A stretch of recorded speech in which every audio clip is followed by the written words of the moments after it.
Well, thank you, Jeff, and Mr. Secretary General, everyone here. Let me address you as living beings on this planet. We're all in this mess together. Whatever our rank, whatever our position, whichever country we live in, we're all in this together.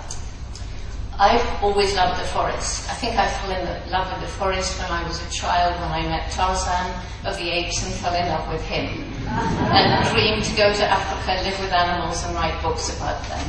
And I ended up in the Gombe National Park.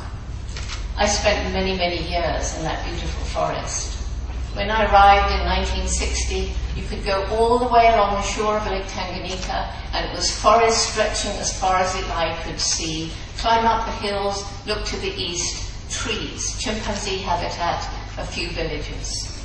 By the mid-80s, when I had an opportunity to fly over the whole area in a small plane, the little Gombe National Park, 30 square miles, was like a living jewel, surrounded by completely bare hills. More people living there than the land could possibly support, too poor to buy food from elsewhere, struggling to survive.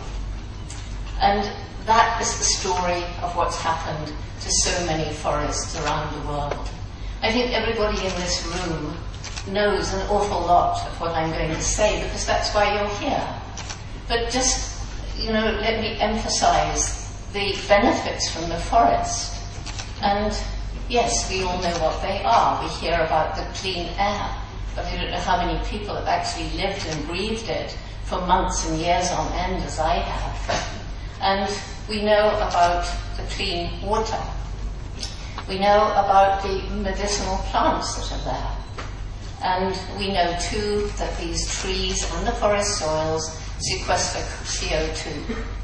When Nicholas Stern announced his report, I was there in Paris, and I remember him saying, "Ladies and gentlemen, the most efficient and cheapest way of slowing down global warming is to protect and restore our tropical forests."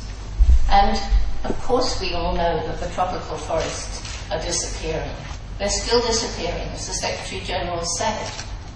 And there are many threats to the forest, but if we have to pick 2 or 3, it's the timber industry, it's cutting down the trees for cropland, farmland, cattle ranches, and so forth, and the need to grow ever more food.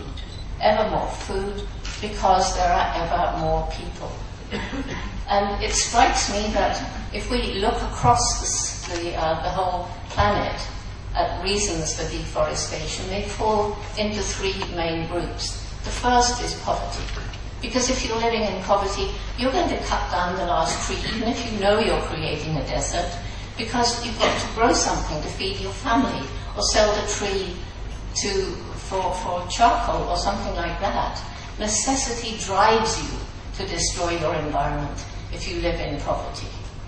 And the second reason how I perceive the forests are being destroyed are governments handing out or selling large areas of forest as concessions for the timber industry, mining concessions, and the petroleum industry.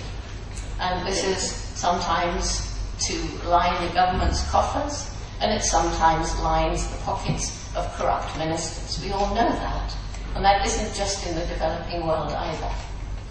And the third reason that drives deforestation is big corporations coming in to make money, as much money as they can, as quickly as possible. Cutting down the trees to make cropland. They don't live there, they don't love the land, so it doesn't matter if chemicals are sprayed onto the land. It doesn't matter to them that gradually the land is losing its fertility, and it doesn't matter to them, apparently, that various peasant farmers are driven away from their land and their livelihood, and the age-old cultures of producing food in the different seasons are being lost. So what are the solutions? From my own experience, the easiest one to try to solve is alleviation of poverty. And after I'd flown over those bare hills, I realized there's no way we could try and save the forest or the chimpanzees while people were struggling to survive. And so that led to our Takari program, which I'll come back to later in the afternoon. But it's basically helping people to improve their lives through microcredit, helping them to protect the watersheds, helping them to reforest the slopes, to reclaim overused farmland so that it once again becomes productive, and better health, better hygiene, microcredit programs, and family planning. Addressing the problem of the governments, well, this is what one of the reasons that this conference is gathered together, this COP. And it's because the government is going to want some money, the money it would have received from selling a forest concession. And that's where these carbon credits or schemes like the Green Fund can be so powerful. And I think we're all waiting very eagerly to find out the cost of carbon so that some of these projects can actually start working a bit better. The RED Plus program, as the Secretary General said, is very good for helping the poor people, but it's not really helping the government. And then there is the fact that people in many developing countries are becoming much more aware, much more concerned about their own future. And when the President of Uganda was going to give away a piece of protected forest for a plantation of sugarcane for biofuel, the people in Kampala went out on the street and protested, and that piece of forest was saved. And of course, there are always interest groups lobbying against plans of this sort. And the corporations, is there any solution here? Yes, of course there is. And again, consumers are becoming better informed when they can. Many of them are trying to buy products that have been more ethically produced, that haven't destroyed the forests or other environments. And partly driven by their customers and their customer needs, corporations are beginning to investigate ways in which they can more ethically source the products which they're selling. And although some of this we know has been greenwashing, nevertheless there are those corporate leaders who truly do care, who truly want to help protect the forests and the environments for the sake of the future of the planet and their own children. Are there problems ahead? There are huge problems. Let's make no mistake about it. The problems are enormous. How are the corporations going to find sufficient land to grow sufficient ethically produced food?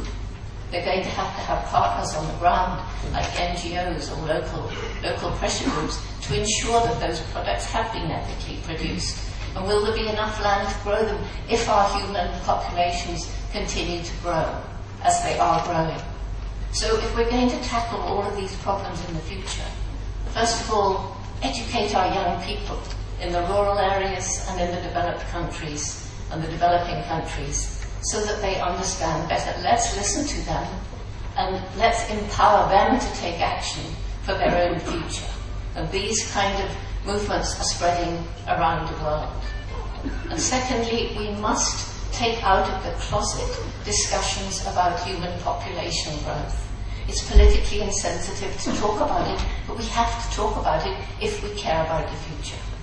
So the last thing I would say then is that each and every one of us must take responsibility in our own lives, make our own right ethical choices in the way that we live, because we are all in this together, and each and every one of us makes a difference each and every day. Thank you.